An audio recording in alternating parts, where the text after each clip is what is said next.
El futuro de la potencia aérea ya está aquí.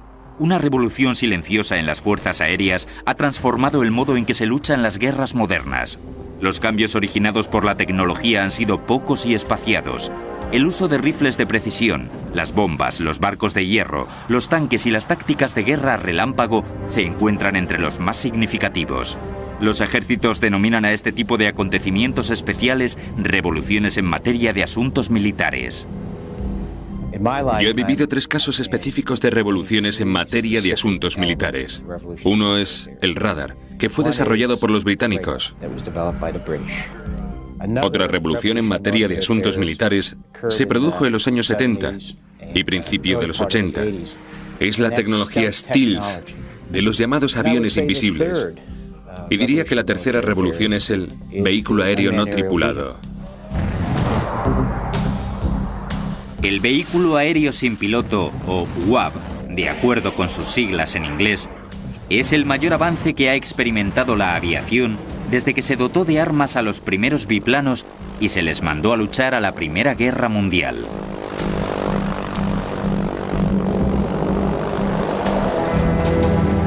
Aviones de combate del siglo XXI.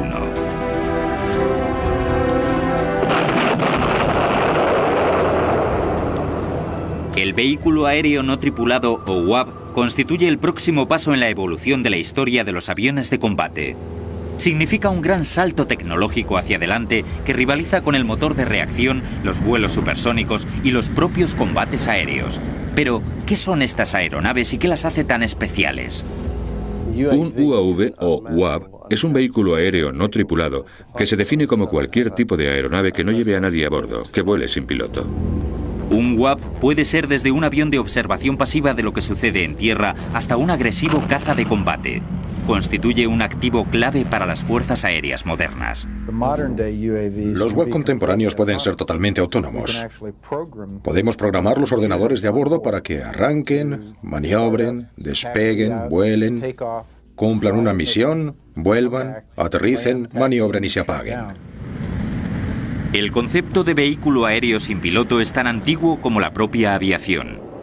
En 1896, una pequeña aeronave a vapor sin piloto denominada Aeródromo número 5 voló durante 1 minuto sobre el río Potomac. Durante la Primera Guerra Mundial, el ingeniero de automóviles Charles F. Kettering fabricó el Kettering Bug, una bomba volante de casi 150 kilos. En 1930, las fuerzas aéreas británicas convirtieron los antiguos biplanos Tiger Moth en réplicas pilotadas por control remoto para prácticas de tiro. La fabricación de esas réplicas y el consiguiente desarrollo de sus sistemas de control remoto a lo largo de los siguientes 40 años cimentaron las bases para el diseño de modelos más avanzados y mejor controlados. En los años 60, el ejército estadounidense se dio cuenta del verdadero potencial de esos prototipos de aeronaves sin piloto cuando los utilizó en los cielos del sudeste asiático. Muchos de los UAV que se emplearon eran réplicas de prácticas de tiro adaptadas para efectuar misiones de reconocimiento. Durante años, las fuerzas de Estados Unidos habían estado empleando una variedad de réplicas de aviones para prácticas de tiro con motor a reacción que se llamaban Firebees, con el propósito de entrenar a sus pilotos de combate. En vez de utilizarse como meros objetivos, los Firebees también participaban en las prácticas. Al principio iban dotados con un equipo de reconocimiento básico, pero después se rediseñaron a medida para misiones de espionaje y se internaban a gran distancia en territorio enemigo muy bien defendido. Creo que fue en Vietnam cuando empezó a apreciarse los UAV en su justo valor, al menos en Estados Unidos. Nos dimos cuenta de que podíamos lanzar un UAV desde un C-130 y después recuperarlo. Podíamos volar al centro de Hanoi y sacar fotos de una zona muy bien protegida, con defensas antiaéreas, y averiguar la situación de los objetivos militares y dónde estaban situados los misiles tierra-aire. Si la misión tenía éxito, los UAV regresaban con información vital sobre la capacidad y defensas del enemigo. Al final de la guerra, el ejército había aprendido lo importante que podían resultar los UAV para los combates aéreos. Sin embargo, el verdadero campo de pruebas del potencial de los UAV no fue el cielo de Vietnam, sino otros a muchos miles de kilómetros de distancia, en las arenas de Oriente Medio.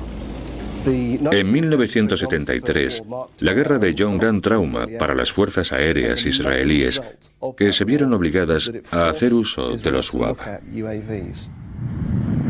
Como los sirios y los egipcios sabían que los aviones israelíes podían sembrar infantería y su artillería, centraron su defensa del frente en los misiles tierra-aire que actuaron eficazmente como un paraguas defensivo.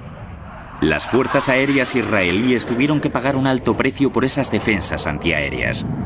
Aproximadamente un tercio de los efectivos de las fuerzas aéreas israelíes. Cuando se multiplicaron las pérdidas, se enviaron desde Estados Unidos a Israel 36 aviones F-4 Phantom de las fuerzas aéreas estadounidenses para tratar de ayudar a las desesperadas y disminuidas fuerzas aéreas israelíes. Aunque Israel acabó ganando la guerra de Yom Kippur, el precio que tuvieron que pagar sus fuerzas aéreas fue inaceptablemente alto. Los israelíes aprendieron una gran lección. Hasta entonces no les habían derrotado nunca y se dieron cuenta de que en lugar de invertir en costosos aviones con fines arriesgados, debían invertir en sistemas de vuelo no tripulado. Los israelíes aprendieron del éxito que habían tenido los UAV estadounidenses en Vietnam y los adaptaron a sus propias necesidades. A diferencia de la guerra de Vietnam, que tuvo lugar en una zona muy amplia, el conflicto de Israel con sus vecinos se reducía a unas áreas relativamente pequeñas. Pero ¿serían capaces estos simples diseños, con motores de pistón, aspecto de maquetas de aeromodelismo con control remoto, superar la prueba final de un auténtico combate?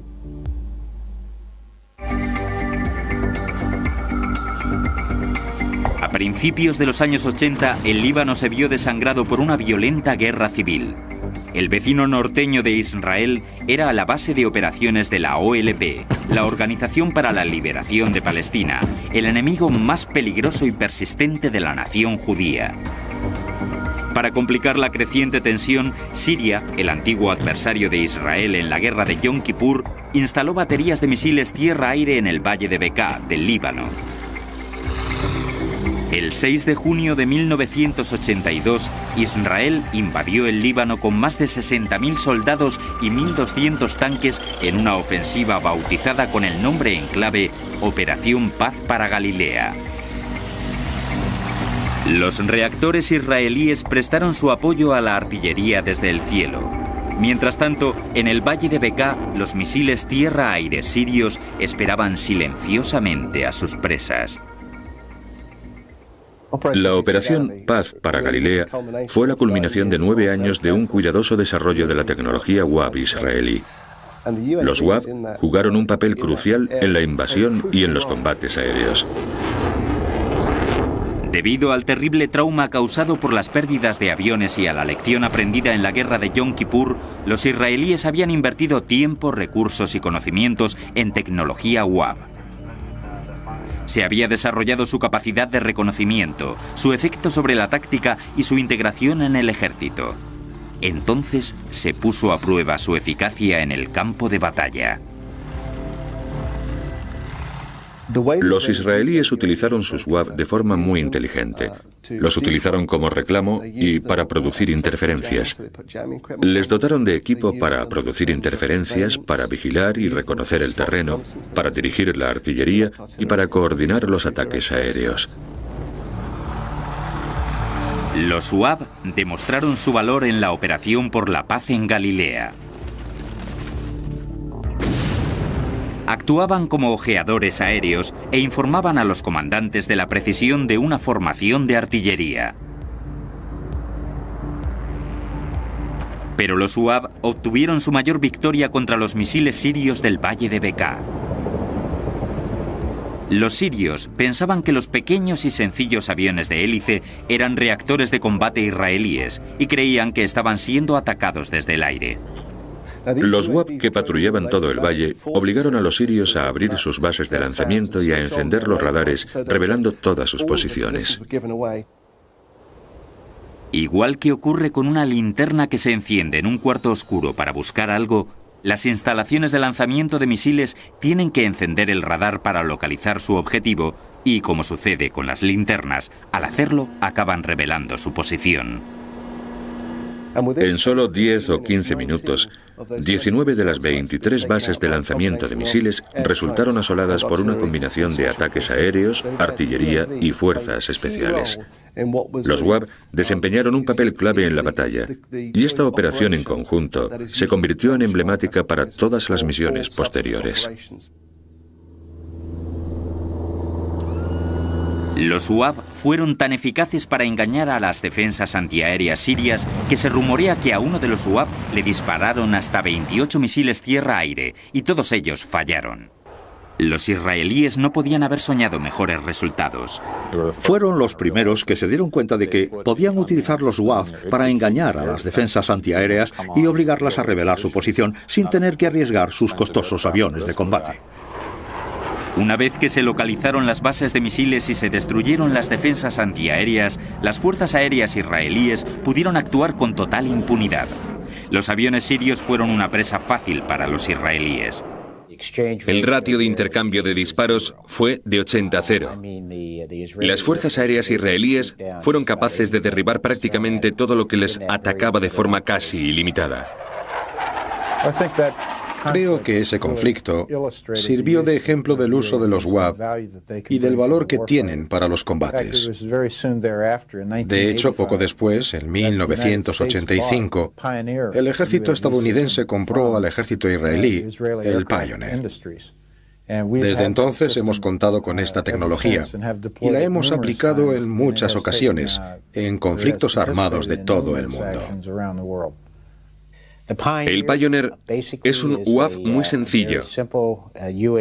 Lleva alas fijas y el motor montado en la parte trasera. Es capaz de llevar una batería de sensores que localizan objetivos, los identifican, recogen información y se la pasan a un sistema de apoyo al ataque directo o indirecto. El Pioneer no despega de un aeropuerto convencional o de la cubierta de un portaaviones. En su lugar, se le catapulta desde una rampa de lanzamiento y para aterrizar se deposita dentro de una red de recuperación. Para la Marina de Estados Unidos eso significa que solo puede utilizarse en los buques más grandes de la Armada.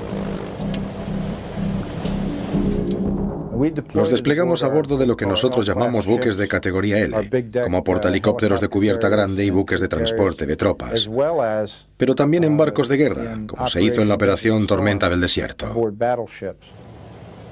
Los lanzamientos de UAV desde aviones durante la Guerra del Golfo y el desarrollo de programas especiales como el sistema británico Phoenix significan que la localización de artillería ya no está en manos de aviones muy vulnerables como los Bear Dog de Vietnam. Era un trabajo peligroso y muy expuesto que se cobraba muchas vidas. Como había ocurrido en la Operación Paz para Galilea, la Guerra del Golfo supuso un rito de iniciación para el Pioneer. Poco después del comienzo de la Operación Tormenta del Desierto, las tropas iraquíes se dieron cuenta de que cuando escuchaban el zumbido de un avión pequeño, poco después se verían atacados por la artillería o las fuerzas aéreas. En 1991, varios buques de la Armada de Estados Unidos anclaron al norte del Golfo de Persia para lanzar un devastador bombardeo sobre objetivos en la costa y en el interior ocupado por Irak. Ese ataque letal pasó a la historia gracias a la intervención de los UAV. Entre las salvas disparadas sobre la isla de Failaka por el legendario buque de la Armada estadounidense Missouri, un grupo de soldados iraquíes primero escuchó y luego vio cómo le sobrevolaba el vehículo aéreo no tripulado Pioneer número 159. Cuando esas tropas enemigas escucharon o vieron un UAV, enseguida se aseguraron por todos los medios de no exponerse a la artillería o ataques aéreos que venían a continuación. Sacaron una bandera blanca, se rindieron y se entregaron como prisioneros a los marines. Seguramente fueron las primeras tropas que se rindieron ante un avión sin tripulantes en la historia bélica. A lo largo de la Guerra del Golfo, el Ejército, la Marina y el Cuerpo de Marines de Estados Unidos enviaron Pioneers a un total de 313 misiones, que volaron durante unas 1000 horas. En todas esas misiones, solo uno de ellos resultó derribado. Los sensores de vídeo en tiempo real que mostraban la precisión de los bombardeos, la localización de objetivos y la rendición de iraquíes fueron herramientas muy importantes para los comandantes de tierra y mar. Aunque son un rasgo integral de todos los vehículos aéreos no tripulados, las cámaras de vídeo son solo una pequeña parte del desarrollo sensorial de los UAV. En Vietnam, la capacidad de reconocimiento de los UAV se limitaba a sacar fotos fijas que luego había que llevar a los centros de mando en los barcos para revelarlas. En Israel, la capacidad de reconocimiento se había ampliado a imágenes de televisión en tiempo real, pero solo si era de día y hacía buen tiempo. Cuando estalló la Guerra del Golfo, la tecnología sensorial de los UAV había avanzado muchísimo. Un complejo equipamiento óptico permitía operar a los sensores en todo tipo de condiciones. Llevaban todo lo requerido para captar imágenes en cualquier clima. Sistemas electro-ópticos, equipos de rayos infrarrojos, radar de apertura sintética y conexión de vídeo. Podían verlo todo de día o de noche, bajo cualquier condición meteorológica. Con su amplia selección de sensores diurnos, nocturnos y para cualquier tipo de clima, el UAV es la aeronave ideal para efectuar misiones de reconocimiento. Y lo que es más importante, ya no hace falta reconvertir reactores de combate para misiones de reconocimiento sin armamento.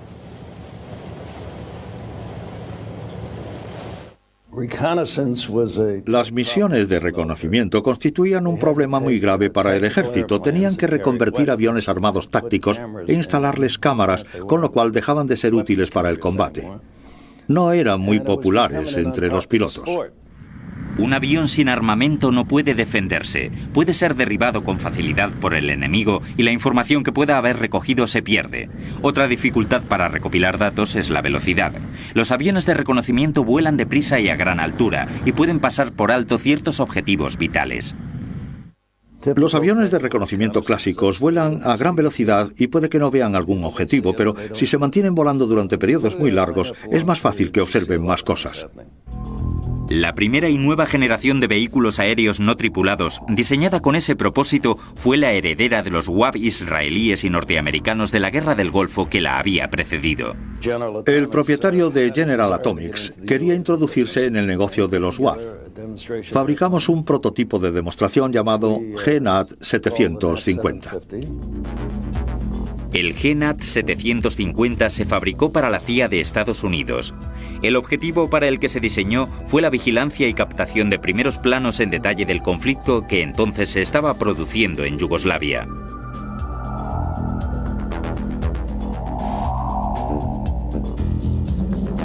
A mediados de los años 90, el GNAT sobrevolaba la antigua Yugoslavia a altitudes de entre 5.000 y 1.500 metros durante hasta 30 horas seguidas.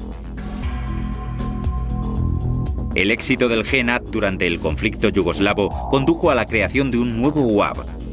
El nombre con el que se bautizó a esta versión perfeccionada fue Predator. El Predator se desplegó por primera vez en los Balcanes a principios de 1995. Las características del Predator permitían la cobertura total de una región concreta y proporcionaban al comandante de la operación una imagen clara de lo que ocurría en terreno enemigo. Tenía sus capacidades muy desarrolladas y podía localizar a una persona a más de 80 kilómetros de distancia. El Predator proporcionaba cobertura en vídeo en directo a los comandantes de las operaciones que podían ver el objetivo, podían ver cómo caían las bombas sobre el objetivo y en cuanto se despejaba el humo, examinar instantáneamente los daños que habían causado. En el pasado había lanzado la bomba sobre si había acertado o había fallado el objetivo, o si no, había que mandar un avión de reconocimiento a sacar una foto y cuando la imagen estaba disponible ya era demasiado tarde. Una información tardía deja de ser del todo fiable. Por ejemplo, cuando se revelan y examinan las fotos, los tanques o tropas fotografiados pueden haberse trasladado.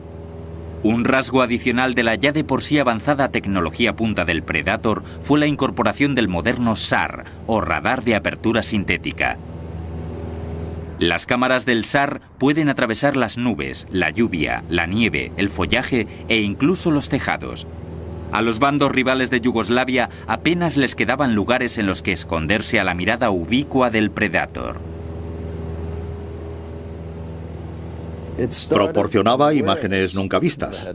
Era como ver la guerra por la tele.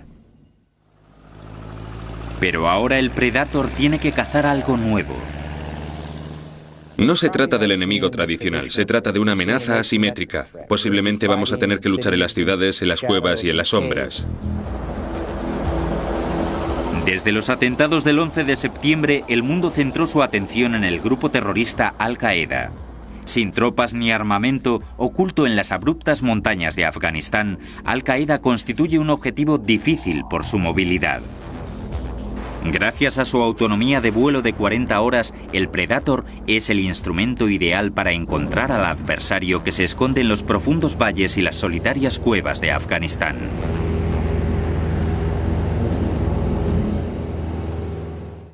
Los últimos UAV, los Predators, han estado localizando objetivos y alimentando a los aviones de combate AC-130 con imágenes de vídeo en directo. Ahora un avión de combate AC-130 que se dirige a un objetivo puede ver en vídeo ese objetivo que ha identificado previamente un Predator. Dispone de sus coordenadas de latitud y longitud y de imágenes de vídeo en color y en tiempo real, así que cuando llega allí solo tiene que disparar. No necesita dar rodeos. No solo puede localizar e identificar objetivos mediante imágenes de vídeo, sino que también lleva un as guardado en la manga. Un sistema de precisión por láser para la localización de objetivos. Los Predator que se están empleando en la actualidad pueden señalar un objetivo con un rayo láser para que un avión táctico pueda acudir a continuación y enviar un arma guiada por láser directamente hasta esa señal. Los comandantes de las operaciones, los políticos y la opinión pública cada vez insisten más en la necesidad de evitar los daños colaterales. Y la precisión de los objetivos que marca el Predator garantiza que el único que se encuentre en la línea de fuego sea el enemigo. Ahora el enemigo se esconde entre las sombras, en ciudades y en cuevas. Queremos asegurarnos de poder sobrevolar las zonas donde se produce cualquier beligerancia y situarnos justo encima, aunque estén rodeados de civiles, para poder separar a los buenos de los malos. Pero el Predator no se limita a proporcionar información visual y localizar objetivos. Ahora el Predator puede incluso destruir objetivos por su cuenta. La dotación de armamento del UAV es un tema muy polémico y no solo por cuestiones doctrinales, sino también legales. Los UAV, según cómo se contemplen, podían estar encuadrados dentro del régimen de control de tecnología de misiles. Existen varios tratados que intentan limitar los arsenales del mundo y se teme que los UAV puedan ser considerados misiles ilegales.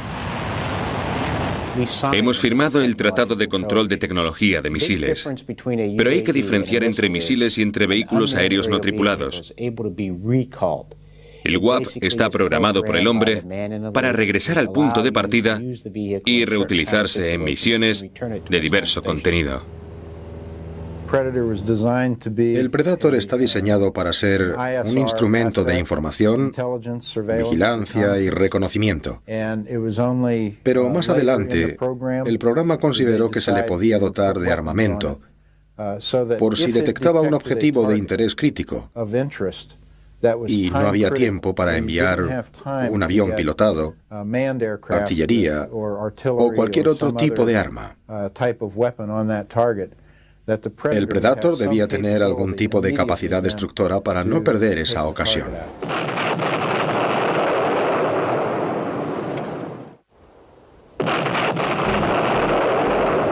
La guerra contra el terrorismo impulsó al ejército a dotar al Predator con misiles aire-tierra.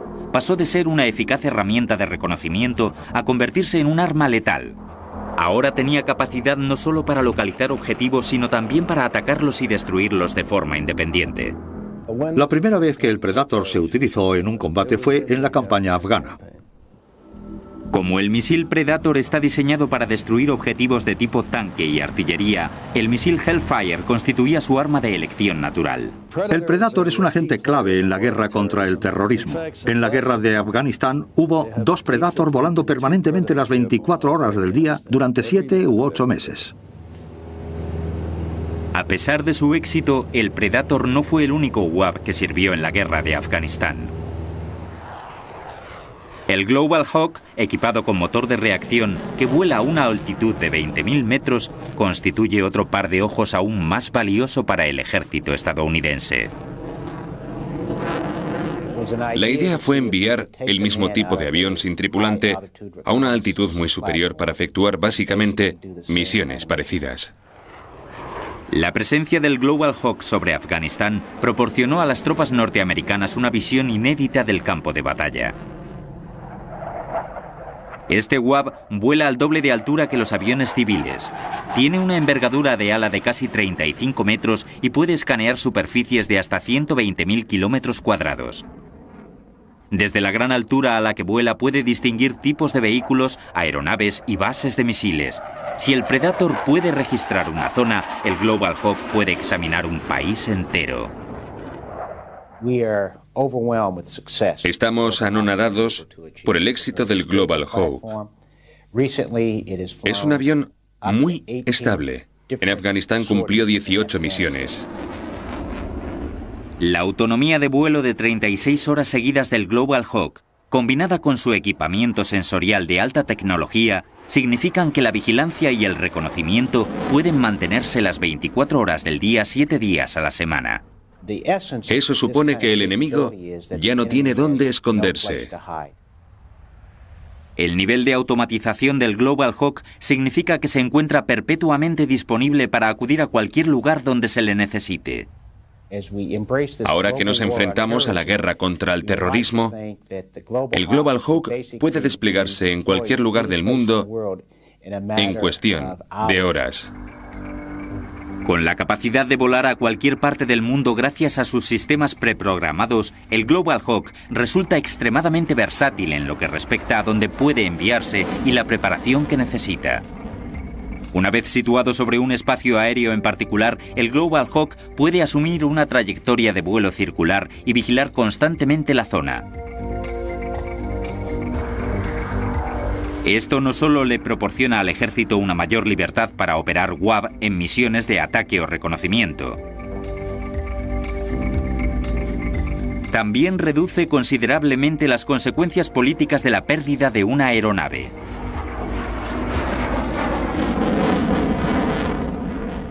No podemos arriesgar vidas ni permitir que se capturen prisioneros y que la CNN y otras emisoras del mundo lo utilicen en contra de nosotros. La principal ventaja de los UAV es que eliminan el factor humano. Lo que hemos conseguido es eliminar la coletilla de si es necesario y lograr que nunca sea necesario arriesgar vidas en este tipo de misiones.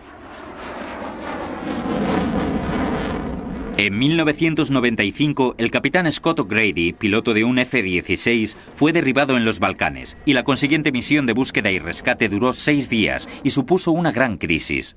El regreso sano y salvo del piloto se celebró como un gran éxito político y militar. Si se derriba un Predator o un Global Hawk, aparece un poco en las noticias, pero enseguida se olvida. Como los UAV minimizan las amenazas potenciales a las tripulaciones aéreas, los aviones no tripulados representan una opción política y económica más segura y atractiva. Los UAV son más pequeños y más baratos de fabricar. La formación se puede hacer con un ordenador. Con ese nivel de automatización, los requisitos que necesita el operador de UAV para efectuar esas operaciones o para perfeccionarlas se ven reducidas drásticamente.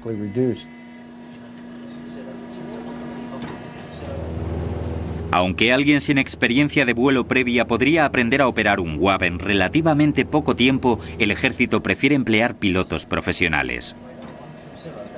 Si tuviera que entrenar a alguien hoy en día, comenzaría con un piloto profesional que tuviera sentido del espacio aéreo y le sometería a un programa de formación de pilotos tradicional. Hay personas cuya vista ha empeorado o ya no son pilotos en activo, pero siguen poseyendo ese sexto sentido.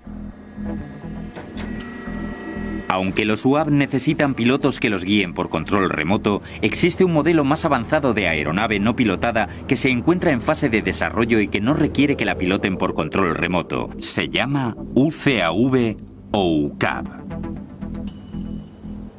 Los UCAV o UCAV son las siglas en inglés de Vehículo de Combate Aéreo No Tripulado. Ha sido diseñado desde el principio como portador de armas reutilizable. Los UCAV utilizan una avanzada tecnología informática inteligente denominada SMART, que supone un gran adelanto frente a los modelos UAV anteriores como el Predator. El Predator se pilota por control remoto. Los UCAV incorporan sistemas de mando y control mucho más avanzados y están equipados con tecnología SMART. No necesita un operador que maneje una palanca de mando para evitar las defensas antiaéreas, sino que el propio aparato emprende maniobras defensivas como escorarse acusadamente o caer en picado. La tecnología SMART lo convierte en un avión más independiente e imperecedero que otros UAV. Una de las grandes diferencias del UCAV es que no es un vehículo pilotado por control remoto. La mayoría de los vehículos no tripulados sí lo son. El GNAT y el Predator están pilotados por control remoto desde una base en tierra. El operador que hay sentado frente a la consola de mando actúa como piloto fuera de la cabina del avión. Tiene que utilizar la palanca de mando e introducir una serie de datos y transmitírselo al UAV, que responde alterando su altitud o velocidad. Pero los UCAV tienen capacidad para llevar a cabo misiones completas de forma autónoma. Autónoma significa que el vehículo no tripulado puede llevar a cabo su misión completa sin que nadie le diga lo que tiene que hacer. En caso de batalla pueden evaluar constantemente el teatro de operaciones y las amenazas y, si es necesario, ampliar o alterar su misión original. Si percibe que existe una amenaza mayor o un objetivo de prioridad superior, puede tomar decisiones con su propia lógica y redefinir la misión de forma dinámica. El UCAV es consciente del entorno que le rodea gracias a su alto nivel de sofisticación informática. Se le han introducido ciertos parámetros de mando para evaluar las amenazas y decidir si tiene que perseguir nuevos objetivos. Razona por su cuenta. En la vanguardia de esta tecnología se encuentran los modelos X-45A y X-45B de Boeing.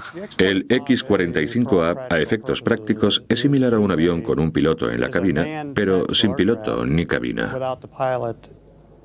El X-45A lleva el equipamiento colocado en el lugar donde normalmente iría el piloto. Los UCAV se aprovechan de la gran ventaja que supone no llevar a nadie a bordo. Al prescindir del piloto, se ahorra entre un 30 y un 40% del peso. No hay que colocar asientos de eyección, ni sistemas de oxígeno, ni otras protecciones. Y además, no hay que diseñar toda la aeronave en torno al habitáculo del piloto.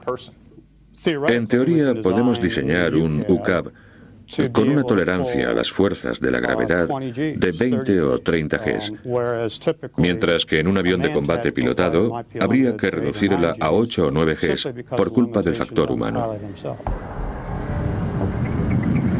La gravedad o fuerza G que tira del cuerpo del piloto durante un giro brusco pueden ocasionarle una pérdida de consciencia. Los UCAV pueden alcanzar niveles de maniobrabilidad impensables para un piloto. Su construcción ya no depende de la presencia del piloto, el factor decisivo es la misión para la que está planeado. El diseño de un vehículo aéreo no tripulado se plantea en función de la misión que tiene encomendada.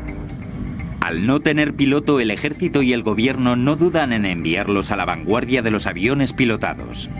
El X-45 está diseñado para apoyar a las fuerzas aéreas, inutilizando las defensas antiaéreas y las instalaciones de lanzamiento de misiles tierra-aire. La misión del X-45 es allanar el terreno a los futuros ataques aéreos. Detectan e inutilizan sistemáticamente las bases de misiles antiaéreos más peligrosas, con lo cual los aviones pilotados pueden intervenir a continuación sin correr el riesgo de ser derribados. El X-45 con propulsión a chorro y los UCAV del futuro proporcionan un rendimiento que los hace ideales para cumplir con su función. Tal como yo lo veo, el papel primordial de los UCAV en una contienda armada de alta intensidad es suprimir las defensas antiaéreas del enemigo. Los UCAV están diseñados para combatir a un adversario más exigente y penetrar hasta el fondo de sus defensas antiaéreas. La razón por la que los UCAV resultan ideales para este propósito es que contamos con muchos enemigos equipados con lo que denominamos misiles de 2 dígitos, misiles tierra-aire de fabricación soviética. Los misiles tierra-aire de tecnología punta de los que disponen son increíblemente rápidos y de muy largo alcance. Las bases de misiles de los países hostiles podrían atacar a los aviones de Estados Unidos antes de que despegasen de sus bases aéreas. Incluso podrían atacar a aeronaves que volasen desde portaaviones. La potencia y efectividad de esos misiles hace imprescindible que los primeros en acudir en esos casos sean los aviones no tripulados para evitar arriesgar vidas innecesariamente. Atacar esas instalaciones es muy complejo y muy peligroso. La tecnología de los UCAV nos permite no tener que poner en peligro la vida de nadie. Aquí es donde interviene la alta tecnología que invisibiliza a los Boeing X-45 y les permite acercarse sin ser detectados para localizar y erradicar las bases de misiles. Aunque el X-45 supone un gran avance en materia de tecnología militar y potencia aérea, ha tomado prestadas muchas de sus ideas de proyectos anteriores. Un concepto previo que se incorporó a su diseño fue la tecnología Stealth. Los X-45 son vehículos de combate aéreo, no tripulados, diseñados para pasar desapercibidos. La tecnología Stealth no significa ser invisible como avión, sino resultar casi imperceptible a los radares. Los aviones invisibles llevan carrocerías y revestimientos que minimizan el reflejo de la energía de los radares. En realidad, algunos de los materiales empleados en su diseño absorben dicha energía.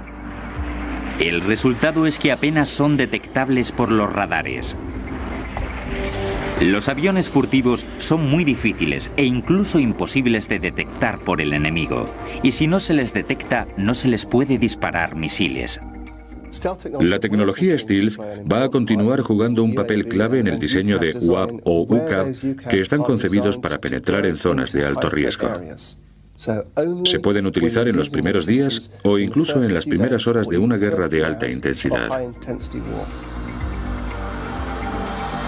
Junto a la invisibilidad para ayudar a los UCAV a penetrar en territorio enemigo sin ser detectados, hay otra característica de los aviones de combate que el ejército ha incorporado a los vehículos aéreos no tripulados. Se trata de las armas de precisión. Vamos a definir lo que son armas de precisión. En el pasado se decía que un arma era precisa si acertaba el tiro con un margen de error de 100 metros. Hoy esa distancia se ha reducido a los 7 metros e incluso si rizamos el rizo a los 3 metros del objetivo.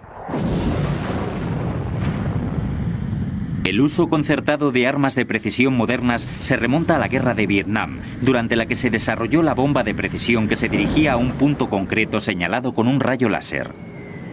El primer éxito de una bomba guiada por rayo láser se obtuvo en 1972 con la destrucción del puente Mandíbula de Dragón. Sin embargo, no fue hasta la Guerra del Golfo en 1991 cuando el mundo contempló lo efectivas que podían ser. Si recuerdan la operación Tormenta del Desierto, en las primeras 24 horas destruimos 150 objetivos. Si se compara con la Segunda Guerra Mundial, lo que se logró en Irak con un solo avión, habría requerido unos 2.000 aviones en Europa. En contraste con los ataques en masa de la Segunda Guerra Mundial, el desarrollo de armas de precisión significó que ya no hacía falta saturar de potentes bombas una zona para destruir un solo objetivo. Ahora las bombas se han vuelto mucho más precisas y utilizan sistemas de posicionamiento global o GPS, con lo cual para destruir un objetivo solo hace falta un único avión y una única bomba. Este tipo de bomba se llama de pequeño diámetro. La bomba de pequeño diámetro surgió cuando se descubrió que gracias a la precisión del GPS, el margen de error ya no se medía en metros, sino en centímetros, y no era necesario infligir grandes daños para destruir un objetivo concreto. Permite obtener los mismos resultados llevando menos bombas a bordo y ocupando menos espacio. Se tienen más posibilidades de éxito con menos armas. Se ha sustituido el peso y la carga explosiva por la precisión. No hacen falta bombas mayores porque no por ser más grandes van a acertar mejor. Otro rasgo clave es que tienen un cabezal menor y los daños pueden constreñirse a zonas muy limitadas, con lo cual se reducen los daños colaterales no deseados, especialmente en entornos urbanos. Te permite, como decimos en el ejército, llegar, ver y vencer de un solo plumazo. La combinación de ambas tecnologías sienta las bases para las misiones teóricas del futuro. Podemos hacer que varios UCAV vuelen en formación para llevar a cabo una misión coordinada. Volando en grupos denominados enjambres, las formaciones de UCAV serían un arma decisiva contra cualquier amenaza. Si juntamos 4 UCAV con 8 bombas cada uno, podremos destruir 32 objetivos. Y no solo transmitirían la información a la base de control en tierra o en el mar, sino que se comunicarían entre ellos mismos. Intercambian información entre ellos. Reaccionan de forma dinámica al entorno del campo de batalla y al agruparse en formaciones múltiples pueden cambiar los papeles que desempeña cada vehículo y las misiones que cada uno tiene asignadas. El barco nodriza que controla ese escuadrón de UCAV puede quedarse en la retaguardia y enviar a los aviones no tripulados a destruir un sistema de defensa antiaérea integrado muy sofisticado. Una vez completada su misión primaria, el X-45 podría permanecer en el área y asumir otro papel.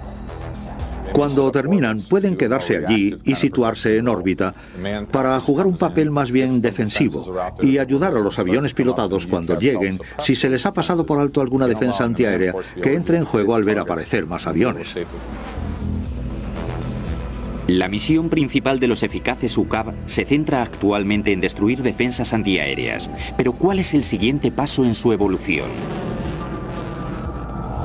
Los aviones de combate F-22 Raptor y F-35 Joint Strike se encuentran a la vanguardia de la tecnología aérea. Son aviones provistos de tecnología stealth y de armas de precisión teledirigidas.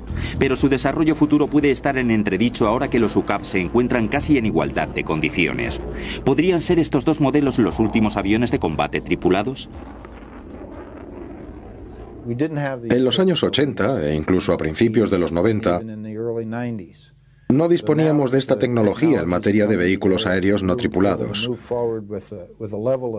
Y se está desarrollando a tal ritmo que hemos alcanzado niveles inimaginables hace 10 o 15 años. Creo que llegará un día, un punto en el horizonte, si esperamos lo suficiente, en el que los vehículos aéreos no tripulados puedan efectuar combates en el aire contra otros aviones, por ejemplo. Si el siglo XX fue el siglo de los pilotos, ¿será el siglo XXI la centuria de los UAV? El desarrollo de los UAV culmina la evolución de los primeros biplanos de la Primera Guerra Mundial, que al principio solo se utilizaban para misiones de reconocimiento y acabaron convirtiéndose en armas de guerra multiusos. La transformación de los UAV en UCAV ha seguido el mismo camino, pero ¿a dónde terminará conduciéndonos? Los combates aéreos del futuro dejarán de enfrentar al hombre contra el hombre y colocarán al hombre frente al robot o incluso al robot frente al robot. Creo que en el futuro es posible que existan unas fuerzas aéreas robóticas. A pesar de los avances de los UAV y los UCAV, al final es el soldado de infantería quien desempeña el papel clave en las guerras. Sin embargo, ese soldado de infantería ordinario, con ayuda de los UCAV, está a punto de convertirse en extraordinario.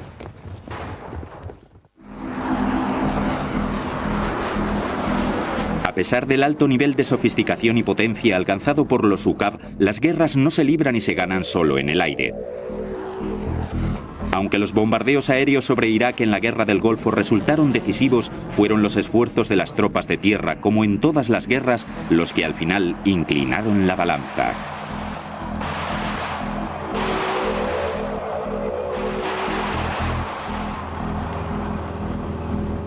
Aunque los UAV y los UCAV son capaces de prestar apoyo a la infantería, la marina u otros aviones, localizando y neutralizando las posibles amenazas, existe una herramienta más que también puede resultar decisiva: el micro-UAV. Vienen en paquetes muy pequeños que puede llevar un soldado en su mochila. Están diseñados para mirar a la vuelta de la esquina o por la ventana de un segundo piso en un entorno de guerra urbana. En la Segunda Guerra Mundial, las sangrientas batallas de Stalingrado y Berlín sirvieron de ejemplo de lo complicados y traicioneros que podían ser los combates urbanos. Cualquier edificio constituía un potencial bastión del enemigo, y los ejércitos se veían arrastrados a una feroz lucha sin cuartel por cada metro cuadrado de ruinas.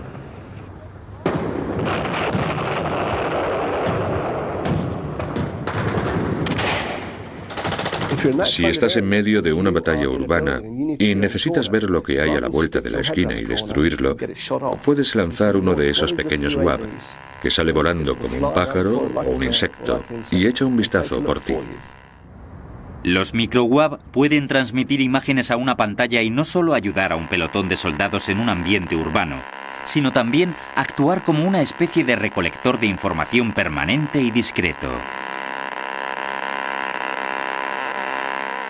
Estamos hablando de un aparato que tiene solo 1,5 kilovatios de potencia, que puede reconocer el terreno durante un mes y transmitir datos durante una semana. Puede actuar como los ojos y los oídos de una persona, vigilando un determinado edificio o ciertas actividades terroristas. Los micro-UAV pueden volar secretamente sobre naciones hostiles y recabar datos antes de regresar y reutilizarse para otra misión. Pueden recoger discretamente información sobre los movimientos de terroristas urbanos y las actividades en las bases militares. Sin embargo, los micro-UAV pueden ser todavía más pequeños. Pueden ser muy pequeños. Hay micro-UAV o mini-UAV que solo pesan unos gramos y los puede llevar un soldado en su mochila. Tenemos micro-UAV que pueden volar dentro de una habitación. Los micro-UAV miniaturizados y sofisticados no solo pueden infiltrarse tras las filas enemigas, sino también detectar explosivos y amenazas biológicas y nucleares. Las posibilidades solo están limitadas por la imaginación de los científicos. La verdad es que no existe un límite a lo pequeños que pueden ser.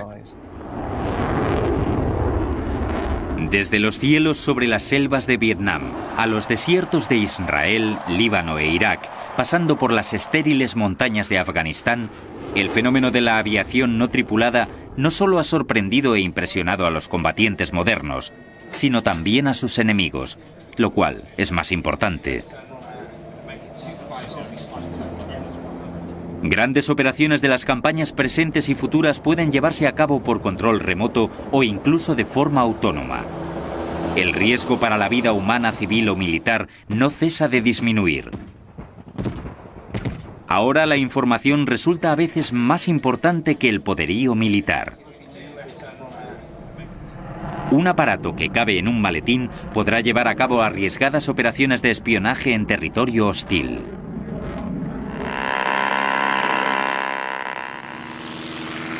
Es un gran contraste con la situación a principios del siglo XX. Hace 100 años, los mandos militares se burlaban de la idea de que un día los pilotos y sus máquinas voladoras pudiesen intervenir en las guerras. En 1911, un respetado militar francés, el general Foch, dijo: «La aviación está bien como deporte, pero es inútil para el ejército».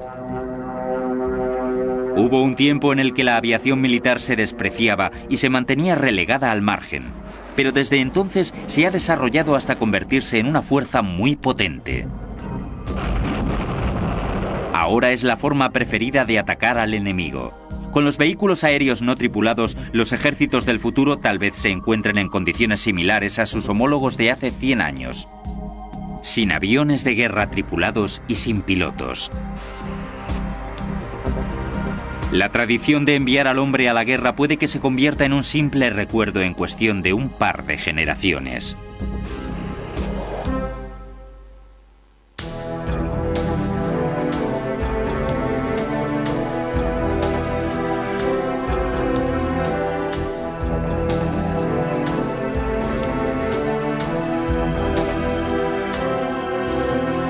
Aspecto de maquetas de aeromodelismo con control remoto, superar la prueba final de un auténtico combate?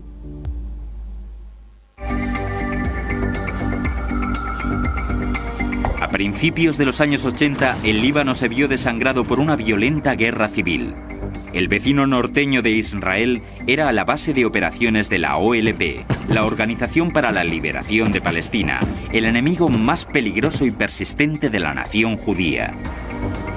Para complicar la creciente tensión, Siria, el antiguo adversario de Israel en la guerra de Yom Kippur, instaló baterías de misiles tierra-aire en el valle de Bekaa, del Líbano.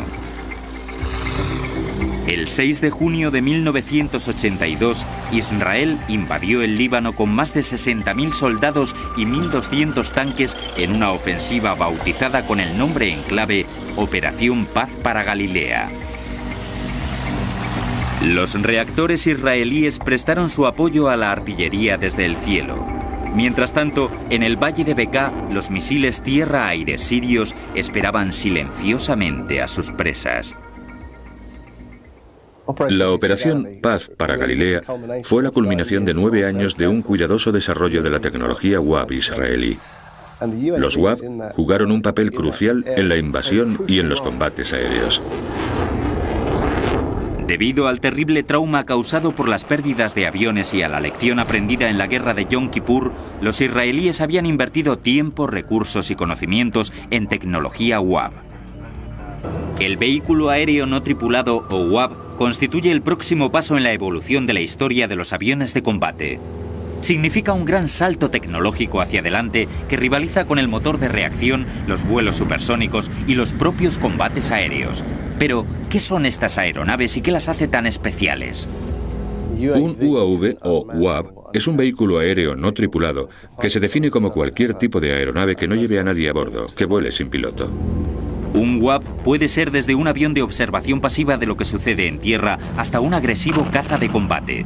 Constituye un activo clave para las fuerzas aéreas modernas. Los WAP contemporáneos pueden ser totalmente autónomos. Podemos programar los ordenadores de a bordo para que arranquen, maniobren, despeguen, vuelen, cumplan una misión, vuelvan, aterricen, maniobren y se apaguen. El concepto de vehículo aéreo sin piloto es tan antiguo como la propia aviación. En 1896, una pequeña aeronave a vapor sin piloto denominada Aeródromo número 5 voló durante 1 minuto sobre el río Potomac. Durante la Primera Guerra Mundial, el ingeniero de automóviles Charles F. Kettering fabricó el Kettering Bug, una bomba volante de casi 150 kilos. En 1930, las fuerzas aéreas británicas convirtieron los antiguos biplanos Tiger Moth en réplicas pilotadas por control remoto para prácticas de tiro. La fabricación de esas réplicas y el consiguiente desarrollo de sus sistemas de control remoto a lo largo de los siguientes 40 años cimentaron las bases para el diseño de modelos más avanzados y mejor controlados. El potencial de los WAP no fue el cielo de Vietnam, sino otros a muchos miles de kilómetros de distancia, en las arenas de Oriente Medio. En 1973, la guerra leyó un gran trauma para las fuerzas aéreas israelíes, que se vieron obligadas a hacer uso de los WAP. Como los sirios y los egipcios sabían que los aviones israelíes podían sembrar infantería y su artillería, centraron su defensa del frente en los misiles tierra-aire que actuaron eficazmente como un paraguas defensivo. Las fuerzas aéreas israelíes tuvieron que pagar un alto precio por esas defensas antiaéreas. Aproximadamente 1/3 de los efectivos de las fuerzas aéreas israelíes. Cuando se multiplicaron las pérdidas, se enviaron desde Estados Unidos a Israel 36 aviones F-4 Phantom de las fuerzas aéreas estadounidenses para tratar de ayudar a las desesperadas y disminuidas fuerzas aéreas israelíes. Aunque Israel acabó ganando la guerra de Yom Kippur, el precio que tuvieron que pagar sus fuerzas aéreas fue inaceptablemente alto. Los israelíes aprendieron una gran lección. Hasta entonces no les habían derrotado nunca y se dieron cuenta de que en lugar de invertir en costosos aviones con fines arriesgados, debían invertir en sistemas de vuelo no tripulado. Los israelíes aprendieron del éxito que habían tenido los UAV estadounidenses en Vietnam y los adaptaron a sus propias necesidades. A diferencia de la guerra de Vietnam, que tuvo lugar en una zona muy amplia, el conflicto de Israel con sus vecinos se reducía a unas áreas relativamente pequeñas. Pero ¿serían capaces estos simples diseños con motores de pistón? En los años 60, el ejército estadounidense se dio cuenta del verdadero potencial de esos prototipos de aeronaves sin piloto cuando los utilizó en los cielos del sudeste asiático. Muchos de los UAV que se emplearon eran réplicas de prácticas de tiro adaptadas para efectuar misiones de reconocimiento. Durante años, las fuerzas de Estados Unidos habían estado empleando una variedad de réplicas de aviones para prácticas de tiro con motor a reacción que se llamaban Firebees, con el propósito de entrenar a sus pilotos de combate. En vez de utilizarse como meros objetivos, los Firebees también participaban en las prácticas. Al principio iban dotados con un equipo de reconocimiento básico, pero después se rediseñaron a medida para misiones de espionaje y se internaban a gran distancia en territorio enemigo muy bien defendido. Creo que fue en Vietnam cuando empezó a apreciarse los UAV en su justo valor, al menos en Estados Unidos. Nos dimos cuenta de que podíamos lanzar un UAV desde un C-130 y después recuperarlo. Podíamos volar al centro de Hanoi y sacar fotos de una zona muy bien protegida, con defensas antiaéreas, y averiguar la situación de los objetivos militares y dónde estaban situados los misiles tierra-aire. Si la misión tenía éxito, los UAV regresaban con información vital sobre la capacidad y defensas del enemigo. Al final de la guerra, el ejército había aprendido lo importante que podían resultar los UAV para los combates aéreos. Sin embargo, el verdadero campo de pruebas del potencial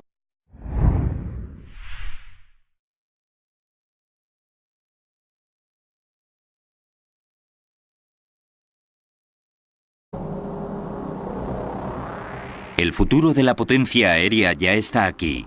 Una revolución silenciosa en las fuerzas aéreas ha transformado el modo en que se luchan las guerras modernas.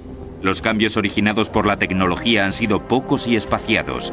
El uso de rifles de precisión, las bombas, los barcos de hierro, los tanques y las tácticas de guerra relámpago se encuentran entre los más significativos. Los ejércitos denominan a este tipo de acontecimientos especiales revoluciones en materia de asuntos militares. Yo he vivido 3 casos específicos de revoluciones en materia de asuntos militares. Uno es el radar, que fue desarrollado por los británicos. Otra revolución en materia de asuntos militares se produjo en los años 70 y principio de los 80. Es la tecnología stealth de los llamados aviones invisibles. Y diría que la tercera revolución es el vehículo aéreo no tripulado. El vehículo aéreo sin piloto, o UAV, de acuerdo con sus siglas en inglés, es el mayor avance que ha experimentado la aviación desde que se dotó de armas a los primeros biplanos y se les mandó a luchar a la Primera Guerra Mundial.